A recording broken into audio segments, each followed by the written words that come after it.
এত মানুষ একসাথে কি করছে যেন। আজ ছিল কৃষ্ণনগর পালপাড়া শিব দুর্গা বিসর্জন, আর সেটাই দেখতে গিয়েছিলাম আমি। শুনেছি কৃষ্ণনগর পালপাড়ার এই পুজো নাকি অনেক পুরনো, মানে শিব দুর্গা পুজো এর আগে কোথাও হতো না, সর্বপ্রথম চালু হয় এই পালপাড়ায়। আর সেটা দেখার জন্য এসেছিলাম আজকে আমি। আর এখানে তো বেয়ারারা সবাই বসে আছে কখন ঠাকুর নিয়ে যাবে।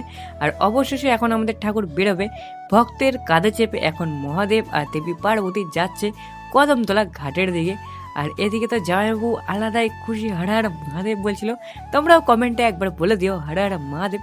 আর আমার সাথে দেখো ঠাকুরটা কি সুন্দর লাগছে, আমি তো শুধু ঠাকুরটাই দেখছিলাম। আর এদিকে দেখি কোত্থেকে এক দাদা নিয়ে এসছে বাজি, আর এখানে ফাটাবে এখন সেল। আর সেলগুলো তো খুব সুন্দর ফাটছিল, আর সবাই বলছিল পাল পাড়া পাল পাড়া। সত্যি বলতে আজকের এক্সপিরিয়েন্সটা ছিল অসাধারণ। আর তারপর আমি চলে আসি কৃষ্ণনগর রাজবাড়ি। কৃষ্ণনগরের প্রতিটা ঠাকুরই রাজবাড়িতে কিছুক্ষণ হলেও দাঁড়িয়ে যায়, রাজবাড়ির দর্শন করে যায়। আর রাজবাড়ি থেকে কদমতলা ঘাটের ঠাকুরটা কিভাবে গেল সেটা তোমাদের নেক্সট ভ্লগে শেয়ার করবো। ততক্ষণের জন্য আমার চ্যানেলটাকে সাবস্ক্রাইব করে দাও। দেখা হচ্ছে নেক্সট মিনি ভ্লগে।